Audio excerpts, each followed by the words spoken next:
Bueno, buenas tardes a todos. Muchísimas gracias por el tiempo, muchas gracias por conectarse, gracias por el espacio, gracias Roberto, como siempre, por el de atrás de cámara que nos hace que estemos todos conectados. Eh, bueno, para los que no me conocen, soy Soledad Galvez, reumatóloga de Santiago del Estero y coordino el grupo de ECOSAR junto con Natalia Estrella. Hoy damos inicio, terminando el año, damos inicio a nuestros encuentros de actualización en ultrasonografía. Nosotros estamos divididos en 4 delegaciones, en una delegación de artritis reumatoidea, las artritis seronegativas, las degenerativas y cristálicas y las sistémicas, en las que estudiamos pulmón, glándulas y temporales. Así que bueno, hoy Joana Zacarías ha puesto el pecho, digamos, para dar inicio a todo esto, así que muchísimas gracias, Joana. Ella es reumatóloga del Hospital Italiano de Buenos Aires y, bueno, hace ecografía también. Así que bueno, hoy empezamos con actualización de ultrasonografía en pulmón.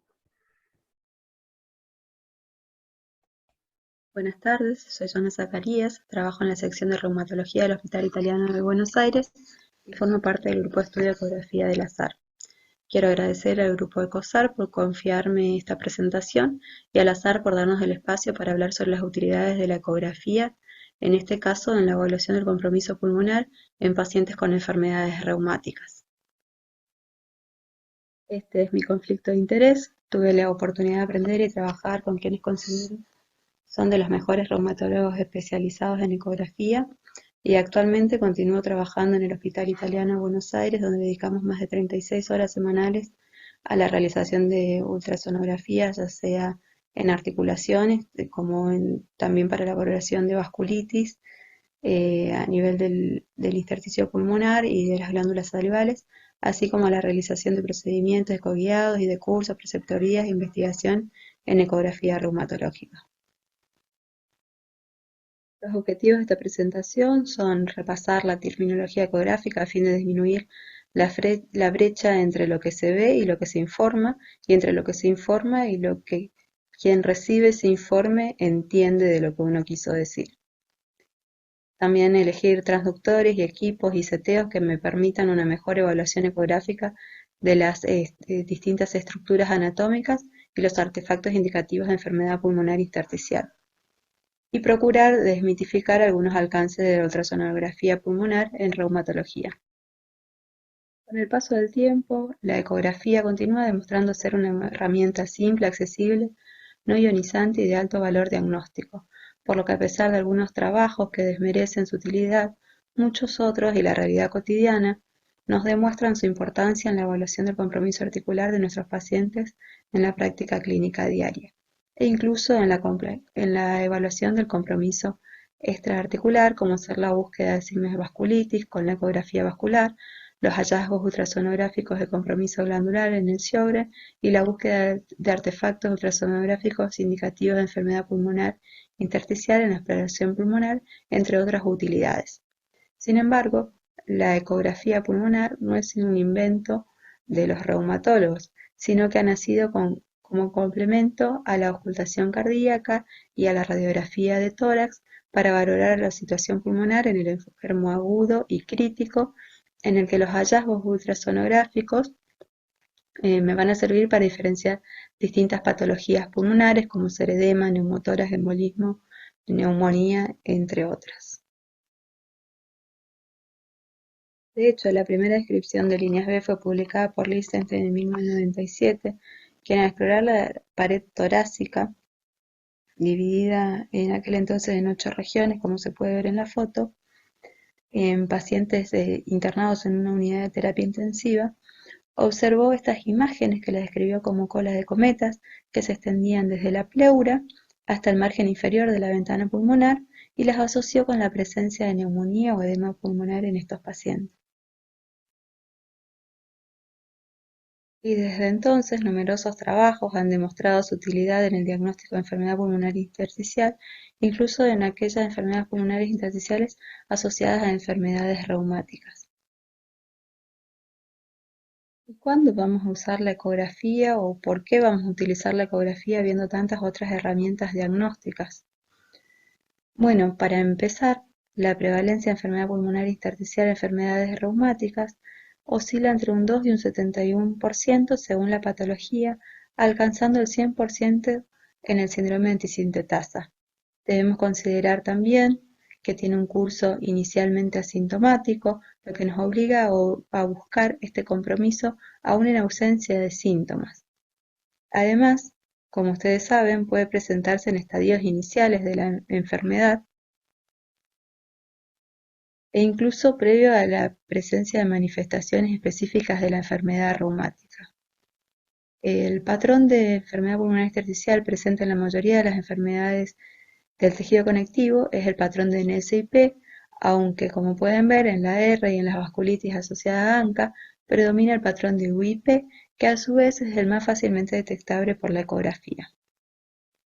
Recordemos que hay ciertos factores de riesgos asociados al desarrollo de enfermedad pulmonar intersticial, como ser de sexo masculino, el tabaquismo, tener una edad mayor a los 60 años, y la expresión de ciertos anticuerpos dependiendo de la patología reumática de base, como ser el factor reumatoideo y el CCP en la artritis reumatoidea o el esclerosis 70 en la esclerosis sistémica. Así que sería negligente de nuestra parte no buscar compromiso pulmonar en pacientes con estas características.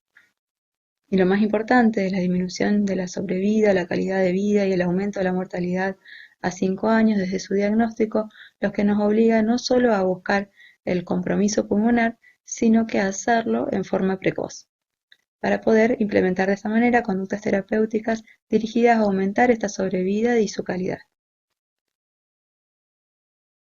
Dicho de otra manera, un diagnóstico precoz me va a permitir un tratamiento precoz para alcanzar una mayor sobrevida. En estos gráficos pueden observar cómo disminuye la sobrevida cuando el diagnóstico de fibrosis pulmonar se hace en estadios avanzados, con una mayor extensión del compromiso intersticial.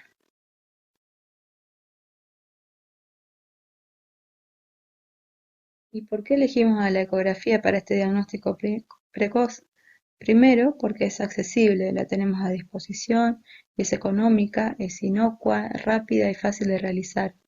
Fíjense si no, la imagen de la izquierda es un video de la primera ecografía pulmonar realizada por una reumatóloga en formación, y observe bien qué bien se ven estos artefactos llamados líneas B en comparación con la imagen de la derecha, que es una imagen obtenida de una publicación realizada por un experto. Además, su ya demostrada alta sensibilidad, que fluctúa entre el 96 y 100% según la patología, la convierte en una buena herramienta de screening para el diagnóstico de enfermedad pulmonar intersticial desde el diagnóstico de la enfermedad reumática, especialmente en pacientes con esclerosis sistémica.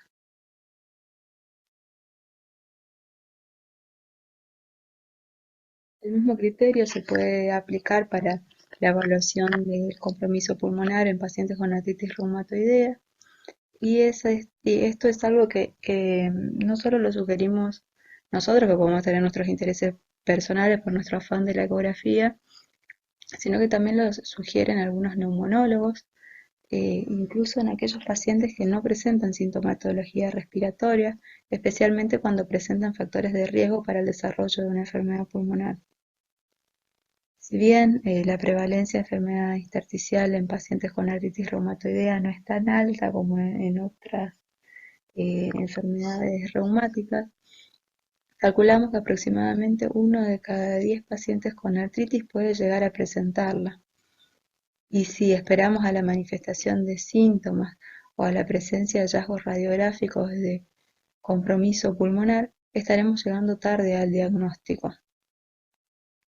Además, los test funcionales respiratorios y la tomografía son estudios que son costosos, muchas veces son de difícil acceso y que tienen algunas limitaciones, como ser la baja reproducibilidad de los test funcionales respiratorios cuando son realizados por distintos evaluadores o con distintos equipos, o la dificultad en la interpretación del paciente para realizar una correcta espirometría, Y bueno, ya conocemos la implicancia de la radiación de la tomografía cuando se la utiliza en forma periódica, como sería necesario cuando queremos hacer el screening pulmonar en pacientes reumáticos.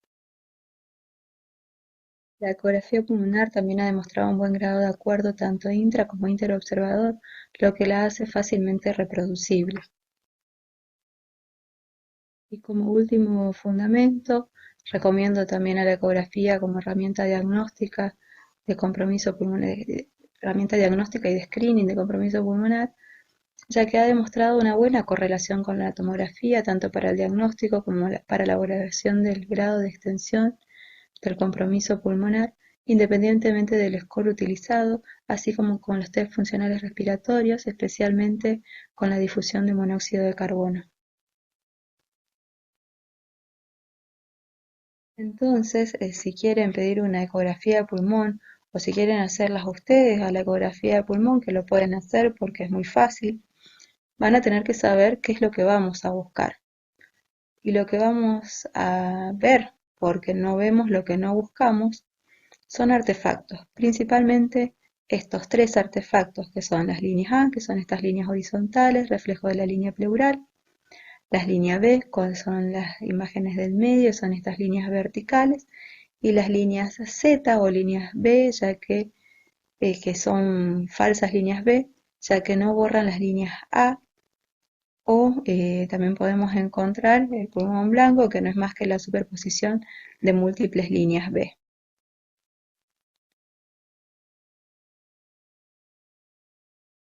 Y además de estos tres artefactos mencionados, lo que vamos a evaluar es el estado de la línea pleural.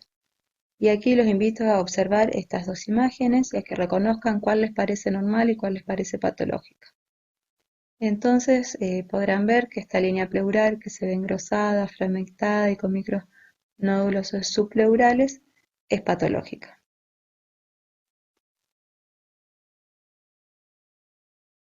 Otro hallazgo patológico que vamos a encontrar es la ausencia de movimiento.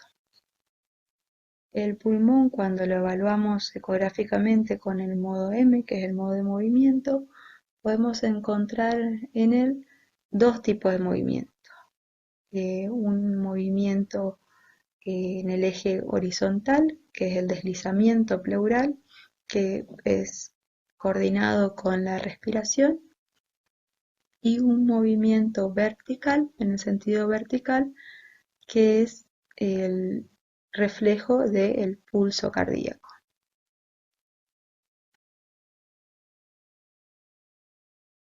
Pero obviamente no todos van a ser flores para la ecografía, también debemos reconocer que tiene sus limitaciones y son varias. No es lo mismo buscar un compromiso pulmonar vecino a la pleura que intentar ver lesiones alejadas de la misma.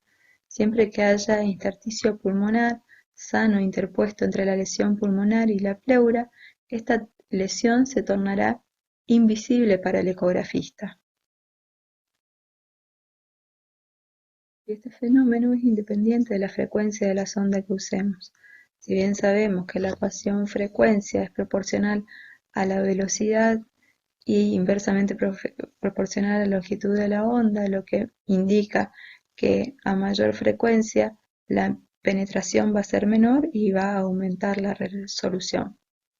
Por eso, una técnica correcta es aquella en donde vamos a utilizar una profundidad de penetración que deberá estar estandarizada a 4 o 8 centímetros a partir de la línea pleural, dependiendo obviamente de la frecuencia utilizada, y el foco siempre al nivel de la línea pleural, desaconsejándose el uso de multifoco. Otra conocida limitación de la ecografía es que aún no ha demostrado ser eficaz en reconocer los distintos patrones de enfermedad pulmonar intersticial. No diferencia lo que es una NSIP de una UIP ni de una neumonía de organización criptogénica, entre otros patrones. La tomografía, además de diferenciar entre estos patrones y otras lesiones pulmonares, también me permite reconocer signos sugestivos de hipertensión pulmonar, dilatación esofágica, etc., por lo cual Un método diagnóstico no reemplaza al otro, sino que simplemente las recomendamos a la ecografía como una manera de disminuir la radiación o de descartar su uso, el uso innecesario de la tomografía cuando el pretest ecográfico es bajo para el diagnóstico de enfermedad pulmonar intersticial. La ecografía, además, es difícil de realizar en presencia de alteraciones de la pared torácica, como son el uso de prótesis, el sobrepeso, traumatismo y otros tipos de malformaciones. Y al hablar de las limitaciones de la ecografía, tampoco podemos escapar de hacer mención a la estrella del momento. En la neumonía por coronavirus también se observan múltiples líneas B distribuidas en ambos campos pulmonares, conformando en ocasiones consolidaciones o asociándose también a irregularidades de la línea pleural, como podemos ver en las enfermedades pulmonares intersticiales.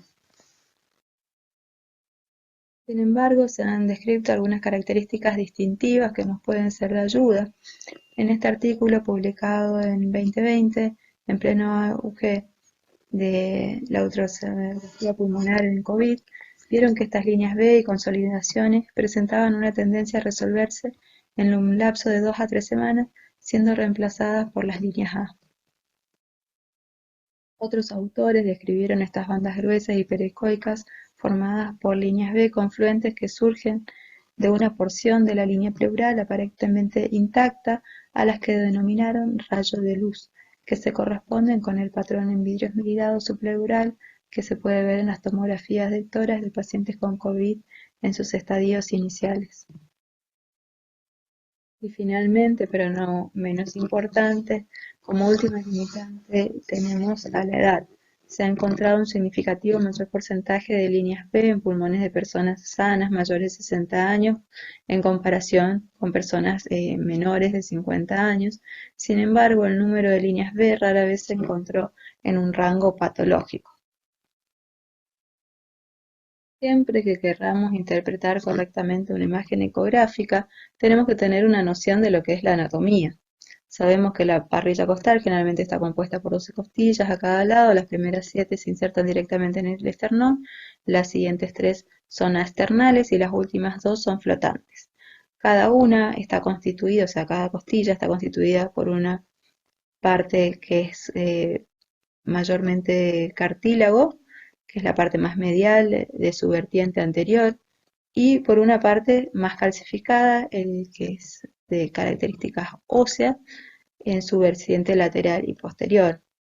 En su porción cartilaginosa, vista con el transductor en un corte transversal, nos darán esta imagen ovoide que podemos ver en la foto inferior derecha, mientras que la parte más calcificada de la costilla, en su parte ósea, genera una sombra acústica posterior que no deja ver la parte inferior de este ovoide, sino que solo su borde superior, como podemos ver en la imagen inferior de la izquierda. Entonces, para observar el espacio intercostal, nos vamos a ubicar con el transductor de forma transversal a las costillas, posicionado en el espacio intercostal, posicionándolo a este espacio intercostal, a la línea pleural, en el centro del transductor, quedando así limitado por las correspondientes costillas superior e inferior a cada lado, como podemos ver en esta foto de aquí arriba a la derecha. En este caso, entonces, vamos a ver costilla superior, costilla inferior, la línea pleural en el centro y más abajo, y sus líneas A decrecientes a medida que se van alejando de la pleura. Aquí nuevamente podemos ver costilla superior a la derecha, costilla inferior, perdón, costilla superior a la izquierda, costilla inferior a la derecha, la línea pleural coloreada en celeste en el centro, el paquete vasculonervioso en la cara inferior de cada costilla, y por encima y en medio tenemos a los músculos intercostales y de la pared torácica, luego más superficialmente el tejido celular subcutáneo, y por encima de todo, lo más superficial, que es la piel. Dijimos que el ultrasonido pulmonar consiste en la detección de artefactos e irregularidades en la pleura. Esto se debe a que el aire no transmite las ondas de ultrasonido, por lo que en un pulmón normalmente aireado, la única estructura que vamos a detectar es la pleura, visualizada como una línea horizontal, hiperecoica, delgada y que no debe superar los 2 milímetros de espesor. El artefacto físico del ultrasonido con el aire genera las líneas A. Decimos artefactos porque son imágenes que no se corresponden con ecos de una estructura que sea real. Recordemos que el tórax es una cavidad cerrada donde el aire y el agua están en íntima relación. Esta interacción aire-agua genera artefactos indispensables para diferenciar las distintas patologías. Denominamos líneas a estos artefactos que se ven horizontales, paralelos, equidistantes, con una ecogenicidad decreciente y que se van a encontrar tanto en el pulmón sano como en el pulmón hiperinsuflado, como en el caso de enfisema o neumotórax. Estos artefactos además serán más o menos evidentes dependiendo no solo del tipo de sonda que utilicemos, sea lineal o convexa, sino que dependiendo de la pared torácica de los pacientes. Fíjense en las imágenes de abajo que las líneas A son menos definidas en aquellos pacientes que tienen una pared torácica más gruesa. Otro artefacto, en este caso la BD de las intersticiopatías pulmonares, son las líneas B, que son estas líneas hiperecogénicas intensas que inician en la pleura y se van ensanchando hacia la profundidad, acompañando el deslizamiento pulmonar y borrando a las líneas A. Estas líneas B van a ser visibles tanto en el plano longitudinal como transversal y recordemos que hasta 3 líneas B por espacio intercostal pueden ser normales, sobre todo en aquellos pacientes mayores de 60 años. En este estudio que les mencioné anteriormente, compararon pacientes mayores y mayores de 60 años de edad y menores de 50 años de edad y encontraron que el número de las áreas del pecho positivas para líneas B aumentaba con la edad. Alrededor del 40% de los mayores de 60 años presentaba al menos una línea B, aunque esto rara vez se correlacionara con cumplir criterios para diagnóstico de un síndrome intersticial. También no pudieron encontrar bien cuál fue la causa del porqué de la detección de estas líneas B, pero se sugiere o se sospecha que puede estar relacionado a factores fisiológicos del proceso de envejecimiento y probablemente esté relacionado con cambios en la matriz ósea o en la geometría del espacio aéreo periférico. También pudieron ver que los segmentos donde se detectaban más frecuentemente estas líneas B eran los sectores posterobasales y laterobasales, aunque no tuvieron una correlación con hallazgos tomográficos de enfermedad intersticial. Entonces podemos decir, por definición, que las líneas B son discretos artefactos de reverberación hiperecoica vertical tipo láser que surgen de la línea pleural, se extienden hasta la parte inferior de la pantalla sin desvanecerse y se mueven deslizándose sincrónicamente con el pulmón. Representan una pérdida de aireación periférica de los pulmones sin una consolidación tisular debido al efecto de la enfermedad intersticial o simplemente al desinflado pulmonar sin cambios histológicos. Aún no existe una explicación convincente de la base física de los artefactos de ultrasonido que llamamos líneas B, sin embargo, una hipótesis sería que se originan a partir de vibraciones inducidas por la absorción parcial y posterior a remisión gradual de la energía de una onda acústica por distribuciones espaciales particulares de los alvéolos. Como las líneas B se pueden ver en todo pulmón que tenga comprometida su aireación periférica, quizás ustedes se pregunten cómo puedo diferenciar aquella disminución de la aireación periférica de origen cardiogénico de la de origen neumogénico. Pero por suerte, Soldati y colaboradores ya se hicieron esta pregunta y encontraron algunas respuestas. Bueno, y de hecho lo que encontraron es algo bastante lógico y fácil de pensar, y es que en los pacientes que tenían una intersticiopatía de origen cardiogénico, las líneas B presentaban una disposición septal usual con una distribución bien difusa, aumentaban en la presencia de sobrecarga, de ejercicio y con el decúbito y disminuían con el uso de diuréticos y con la diálisis.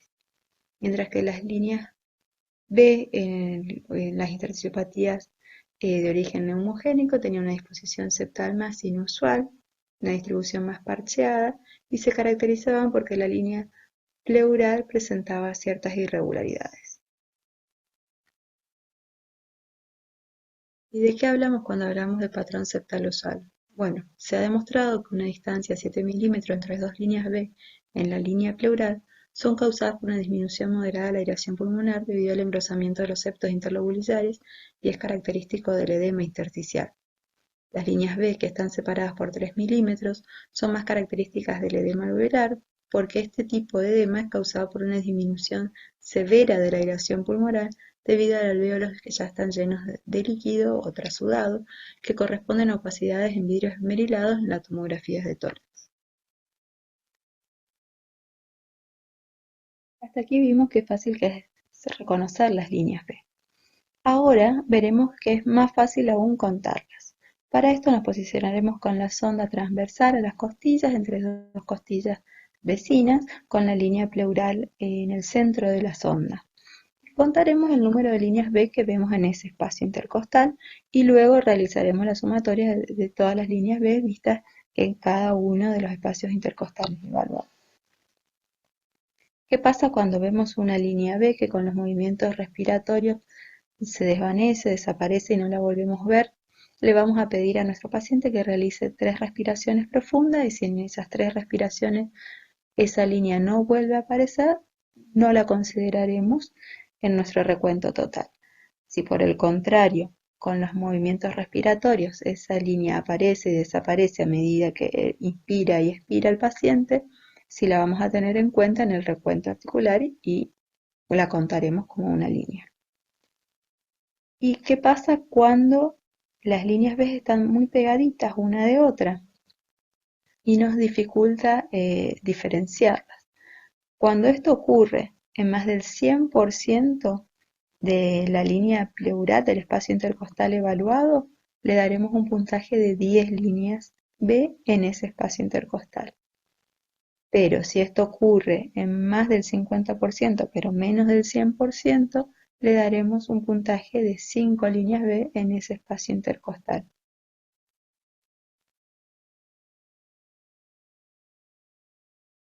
Uno de los estudios pioneros y con mayor número de pacientes con enfermedad pulmonar intersticial asociada a enfermedades reumáticas es el de Tardella, Gutiérrez y colaboradores, en el que consideraron 50 espacios intercostales y encontraron una muy buena correlación en el recuento de líneas B con los hallazgos tomográficos y los test funcionales respiratorios. Más adelante, este mismo grupo de investigadores realizaron un score abreviado en el que evaluaron 14 espacios intercostales, encontrando una similar correlación tomográfica y con los test funcionales respiratorios. Aquí pueden ver los 50 espacios intercostales considerados en el primer estudio y luego marcados en rojo los 14 espacios intercostales del score reducido que comprenden el segundo espacio intercostal, la línea paraesternal, a nivel del cuarto espacio intercostal, las líneas medio clavicular, axilar anterior y axilar media, y en el octavo espacio intercostal, las líneas axilar posterior, subescapular y paravertebral en cada hemitórax. Y pueden ver también la graduación de extensión acorde al recuento total de líneas B, otorgándole grado 0 cuando se encontraban menos de 5 líneas B, grado leve entre 6 y 15 líneas B, grado moderado entre 16 y 30 líneas B y grado severo cuando hay más de 30 líneas B. Existen varios sistemas de puntuación de ultrasonido pulmonar, cada uno evalúa distintos espacios intercostales sin una evidencia clara sobre qué espacio intercostal debe utilizarse. El uso de diferentes criterios diagnósticos para definir enfermedad pulmonar intersticial por ultrasonografía no va a afectar su sensibilidad, pero va a influir en su especificidad. Además, al no haber un método de criterio uniforme, es difícil su difusión. Por eso es necesario encontrar un método simplificado y uniforme que utilice menos espacios intercostales posibles para mejorar así el rendimiento diagnóstico del ultrasonido pulmonar. Y por esto es que SIDA y colaboradores realizaron hace unos años un metaanálisis en el cual incluyeron un total de 11 estudios. En estos 11 estudios incluían 487 pacientes con enfermedades del tejido conectivo y encontraron en este total de pacientes que el 50% presentaba enfermedad pulmonar intersticial. De los estudios que incluían pacientes con diagnóstico de artritis reumatoidea, los espacios intercostales evaluados fluctuaban entre 72 a todos los espacios intercostales, y aquellos estudios que incluían pacientes con esclerosis sistémica también fluctuaba el número de espacios intercostales entre 10 a la totalidad de los espacios intercostales. Sin embargo, a pesar de esta variabilidad de los scores utilizados para evaluar la presencia de enfermedad pulmonar intersticial, encontraron que independientemente del score utilizado, todos presentaban una buena sensibilidad y especificidad para el diagnóstico de compromiso pulmonar. Y finalmente, lo más interesante de este trabajo es que llegaron a la conclusión de que un score reducido que utiliza 14 espacios intercostales es un examen corto y que presenta una muy alta sensibilidad y especificidad, y por eso es que preferimos este sistema de recuento de líneas B en los distintos espacios intercostales. Por último, vamos a hablar de la cuantificación de la irregularidad pleural. Sabemos, por definición, que la irregularidad pleural es la pérdida del contorno pleural lineal y pericoico normal, y también sabemos que su presencia se asocia a la presencia de líneas B patológicas. Sin embargo, mucho es lo que se habló y se discute sobre la valoración de la irregularidad pleural, y poco es lo que está publicado que sea de relevancia.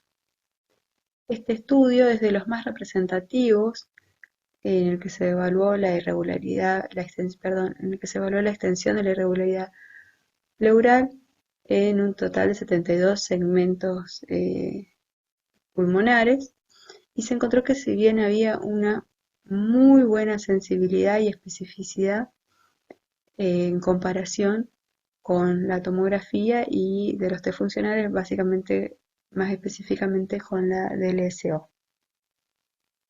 Sin embargo, solamente evaluaron pacientes con diagnóstico de esclerosis sistémica o síndrome antisintetasa.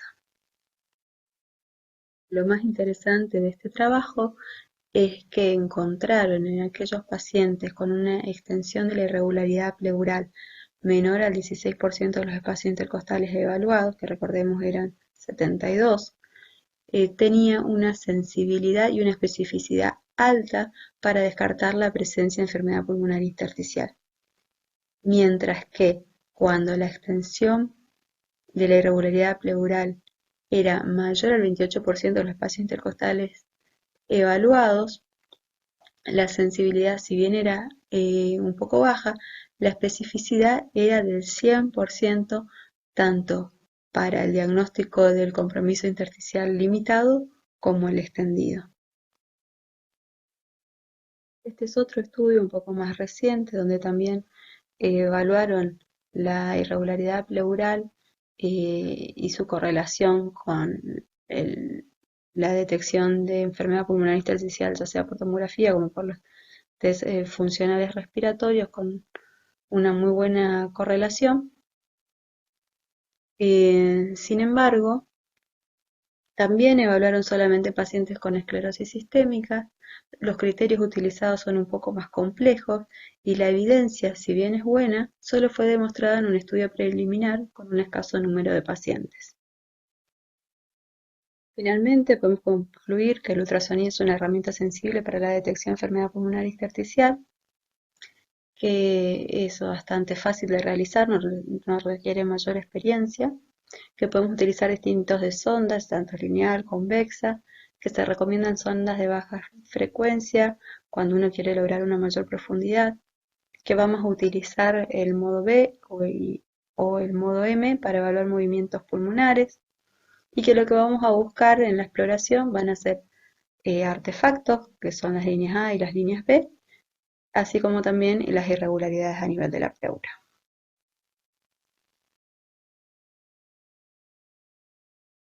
Bueno, muchas gracias por su atención y ahora queda abierto el espacio para preguntas.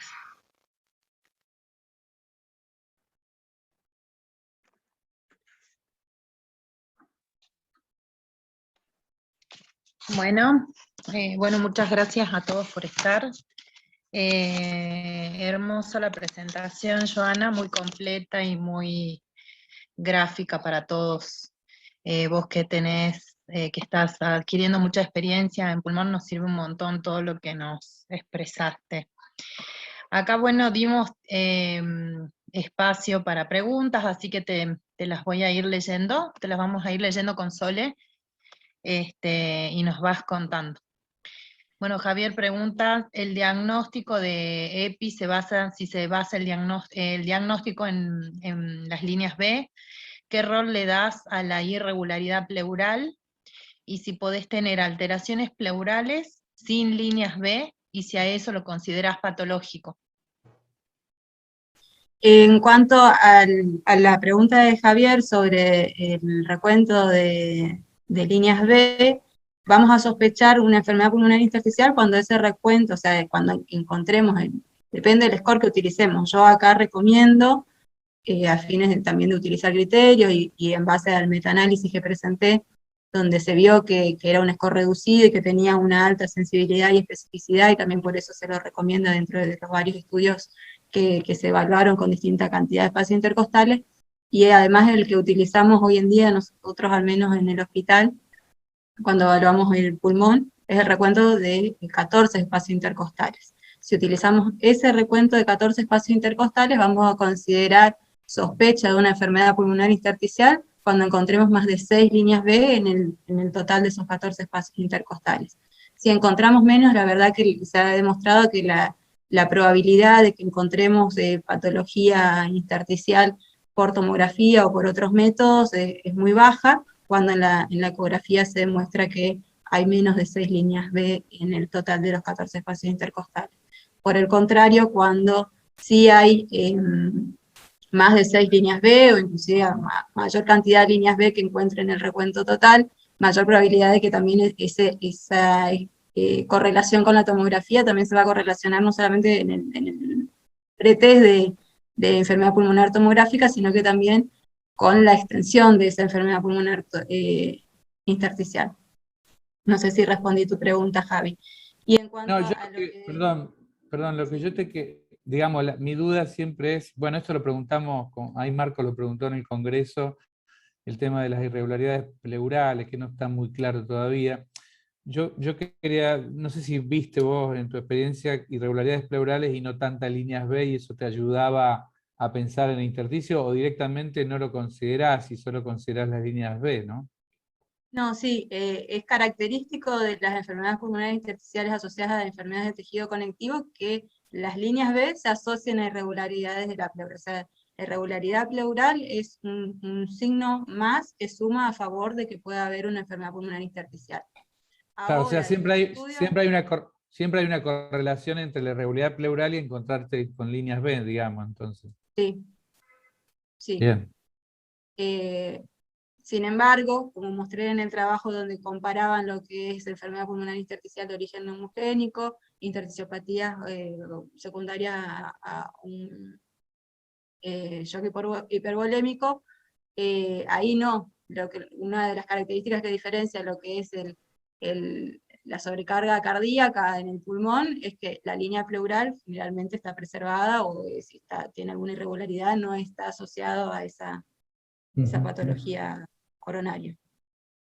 Y en cuanto a la correlación, de la irregularidad pleural en el diagnóstico o en la sospecha de compromiso intersticial y su correlación con la tomografía, vi que hay varios artículos, pero no hay ninguno que haga una buena correlación o que abarque pacientes no solamente con con esclerodermia, sino que también con otras patologías del tejido conectivo.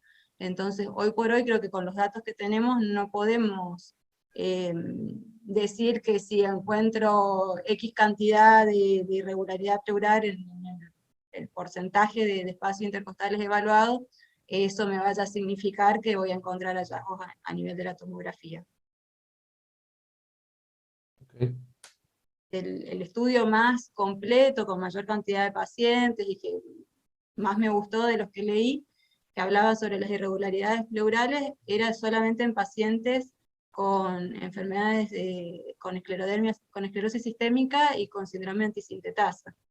Y ahí vieron que si había más del 24% de compromiso de irregularidad pleural en el total de los espacios evaluados, eso sí se asociaba a hallazgos en la tomografía.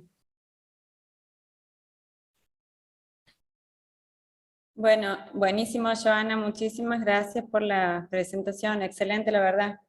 Aquí hay una pregunta que ha puesto María Aye, que está buena, que es pensando en la utilidad, digamos, en screening de la eco, digamos.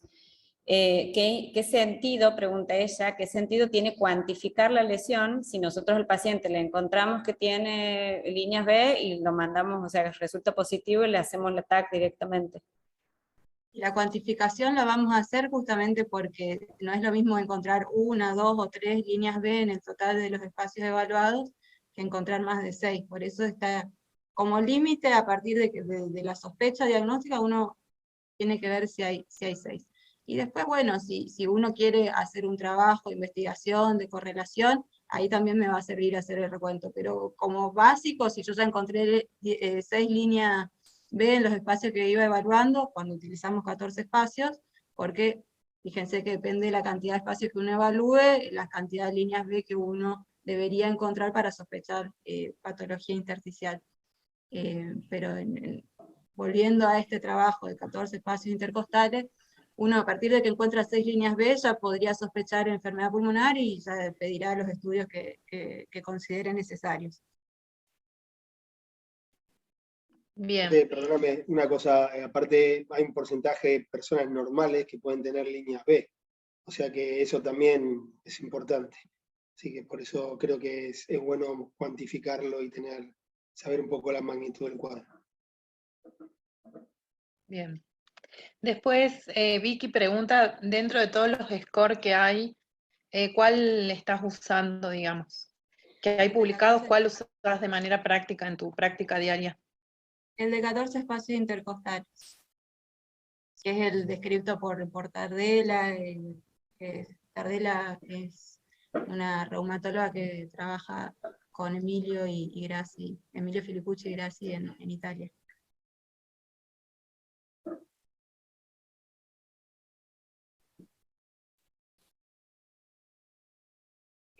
Vi que había otra pregunta, no sé si la vieron. Sí, aquí sobre el derrame pleural, si preguntan si modifica las imágenes de las líneas B y qué características vas a ver en eco, digamos. Lo que vaya a ver del pulmón va a depender mucho de la extensión del derrame pleural. Si es un derrame pleural mínimo, laminar, en la zona donde tenga derrame quizás no alcance a ver la pleura, ni líneas B ni nada, pero en las zonas libres de derrames no me debería modificar el resultado. Bien. Joana dice una pregunta, Caro, ¿qué sonda consideras la más adecuada? Clarisa, perdón. Y va a depender un poco de las características anatómicas del paciente y del equipo que uno utilice. Lo que recomienda siempre son sondas de baja frecuencia porque tienen una mayor profundidad y eso te permite ver la mayor superficie, la mayor extensión de las líneas B, de las cometas que lleguen hasta el fondo. Particularmente con el equipo que tenemos y personalmente, por una cuestión de gusto propio, yo me siento mucho más cómoda con las ondas lineales y le bajo la frecuencia a la sonda lineal y le ajusto la profundidad para poder ver la misma extensión, pero estoy muy acostumbrada a trabajar con la lineal, que tiene una frecuencia máxima de 13, y bueno, le bajo un poco la frecuencia y juego un poquitito con ese seteo y me siento cómoda utilizando la lineal. Nati, ¿puedo hacer una pregunta? Sí, por supuesto. No, un poco apuntando a la pregunta de María Ayes, de llegar a la tomografía. No sé si vos estás de acuerdo, Joana, pero como método de screening, cuando debuta una artritis o una enfermedad del tejido conectivo, creo que es importante hacer la eco por los costos, evitar la radiación y todo, porque por ahí, si el estudio es negativo, te evitas hacer la tomografía, ¿no? Es así, como que el valor predictivo negativo es alto, digamos. Cuando tenés Exacto. un estudio negativo, la chance de que tengas algo en la tomografía es baja, digamos, y podés prescindir de la tomografía. Y otra Sí, cosa que quiero... Perdón. dale. No, dale. No, lo que digo que lo que había entendido de la pregunta de María, y si no, si quieres María, desmuteate, así nos dices. Lo que yo había entendido era que, o sea, qué intención tenía cuantificar la lesión, si después el paciente igual, o sea, cuando vos ya le cuentas más de 5 líneas, bueno, ya sabes que va a tomografía, entonces, ¿para qué íbamos a cuantificarlo? Sí, pero justamente es el filtro para evitar pedirla la tomografía. Si Sí, tenés, sí, no tenés sí. un No, estudio normal, no sí, la sí. pedís.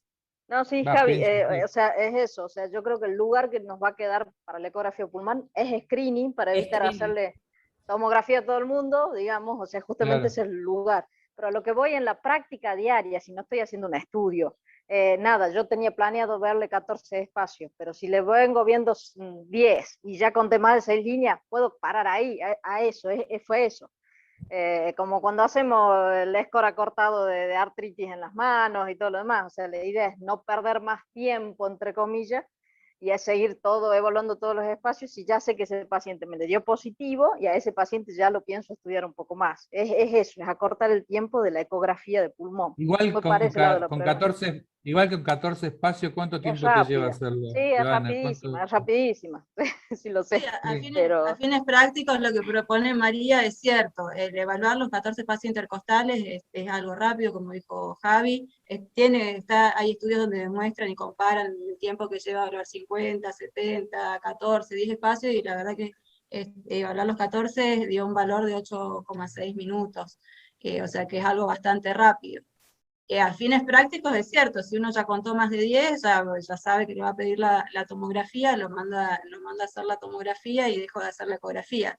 Pero eso dependiendo de cómo vos trabajes con la ecografía. Nosotros que trabajamos en un consultorio de ecografía no podemos dejar el estudio a medio hacer porque tenemos que hacer un informe completo y detallado de qué es lo que encontramos.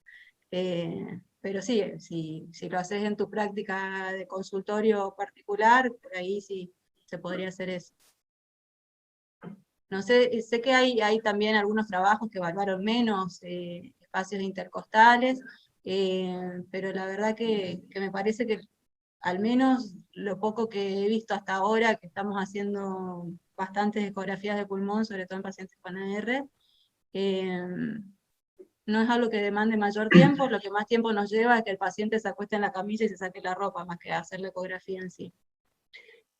Yo creo que habría que correlacionar el hallazgo tomográfico con el hallazgo ecográfico, porque de esa manera te va a permitir reducir el número de espacios, ¿entendés? Porque cuando uno informa, si uno te informa por TAC que tiene una enfermedad intersticial y por eco lo mismo, es decir, bueno, encontraron lo mismo, pero capaz que uno vio la lesión anterior y el otro vio la lesión posterior. El día que podamos machear una con otra, va a permitir reducir totalmente la cantidad de espacios, inclusive menos de 14 probablemente, porque si vos ya sabés que ya tiene buena correlación lo que viste en la TAC con lo que viste en la ECO, si ya encontraste en el área posterior un par de alteraciones, ya sabés que ese tipo vas a tener que estudiarlo porque sí o sí tiene compromiso y probablemente yo creo que estamos viendo espacios que no tienen ningún sentido, sobre todo el axilar medio, el axilar posterior, que es muy complicado por la curva de la costilla. Sí, estoy seguro que esos pasos en aumentos hay que sacarlos, porque son poco redituables y me parece que no tienen mucho sentido. Y una cosa más, nada más, ya que hay mucha gente que veo que quizás son nuevos o que no tienen les gusta o se quiere meter en todo esto, pueden usar cualquier sonda en realidad, porque si bien la sonda que dijiste vos, Joana, sería la ideal, les quiero decir que si tienen una sonda de alta frecuencia, pueden ver perfectamente la pleura. O sea, lo que tendrían que hacer es aumentar la profundidad, o sea, ensanchar, dar zoom a la pleura. De esa manera ya ven la pleura bien nítida, a ver si está patológica o no, y después bajan toda la frecuencia para poder ver lo que puedan ver de lo que es el resto del pulmón. Pero puede ayudar, o sea, no es que hay que desestimarlo o deprimirse porque uno no tiene la sonda esta, uno tiene que buscarle la vuelta, y creo que un poco de práctica, aún con sondas de alta frecuencia, uno puede actuar y zafar también. Sí, eso es muy cierto lo que dice Marcos, eso forma parte de la accesibilidad de la que hablamos de la ecografía. Ahora con todo el tema del COVID se utilizó mucho la ecografía en la emergencia, utilizaban inclusive sondas conectadas a un teléfono y podían evaluar y encontrar líneas B. Y la verdad que el ultrasonido de pulmón es muy fácil de realizar, lo puede hacer uno sin tener mucha práctica, y tiene una buena correlación tanto intra como interobservador, así que con cualquier tipo de sonda uno puede trabajar, por ahí jugar un poquitito con esto, respetar el hecho de colocar el foco a nivel de la línea pleural, de lograr tener una buena profundidad más allá de la pleura, porque a veces si la sonda tiene una frecuencia muy alta, voy a ver mucha pared torácica y no voy a llegar a ver en la ventana, no voy a llegar a ver pulmón. Aquí había una pregunta, dice, en realidad es para ver cuándo vas a repetir la ecografía, si la primera que haces es normal, si después la repites o no. Y la verdad que eso más o menos no es algo que lo determinemos nosotros. Me interesa esta pregunta porque me recuerda algo que quería aclarar.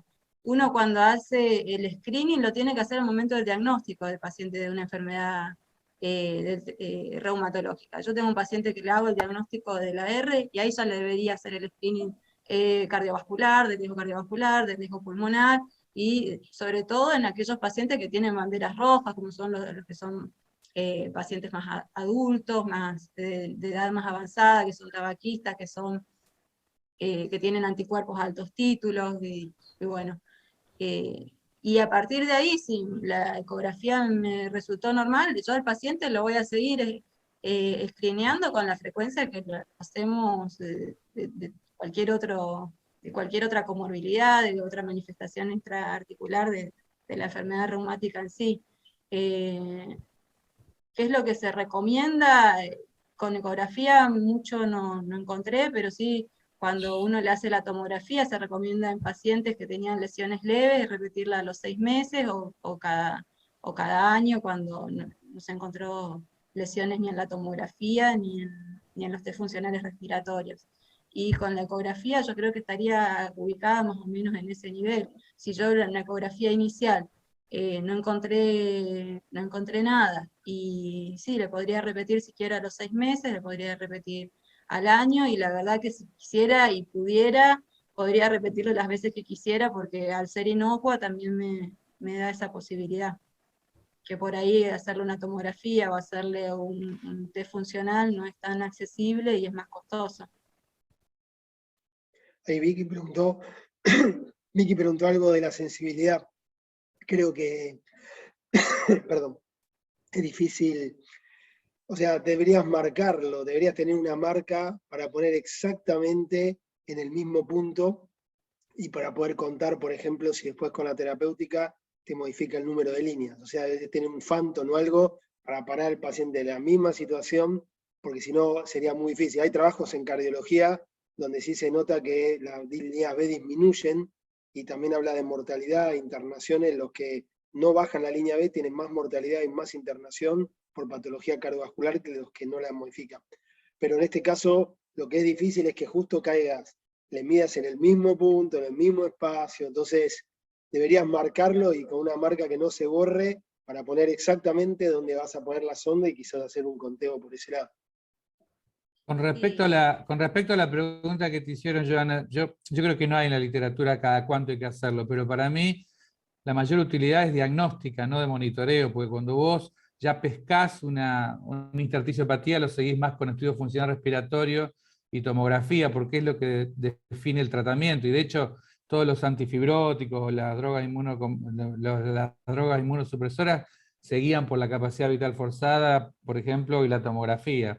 Es decir, que creo que la ultrasonografía podés hacerle un screening de monitoreo, pero en realidad es más para diagnóstico, y ese paciente, si no tiene nada, yo creo que una vez por año merece un screening de nuevo, porque la mayoría de estos pacientes son asintomáticos, y más de una vez los pescamos tempranamente, pues ya con intersticiopatía y no tienen síntomas. Entonces me parece que una vez por año, ante un estudio normal de inicio, hacerlo una vez por año estaría bien.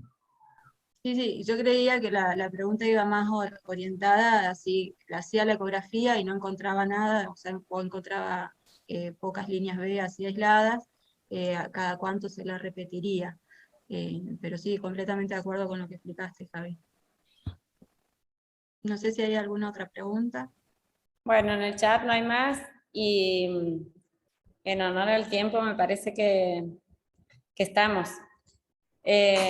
Bueno, les quiero agradecer a todos, a vos, Joana, buenísimo, muchísimas gracias por representarnos y por dar el puntapié inicial para nuestras reuniones. Y hemos tenido re buena convocatoria, así que bueno, gracias a todos por estar, y espero que tengan un feliz año y empiecen muy bien el próximo. Gracias, igualmente, felicidades. Felicitaciones, Joana, muy bueno. Muy bueno, Joana. Muy bueno. Muchas gracias. Chau, Buen chau. año. Chao chicos, gracias Roberto. Gracias a ustedes. Saludos. Hasta el Hola, año que Robert. viene. Chau, Robert. 40 personas, así que no se pueden quejar. De 10. Bien. Qué Bien, Joana, qué éxito, maravilloso. Muy bien, Joana. Un éxito.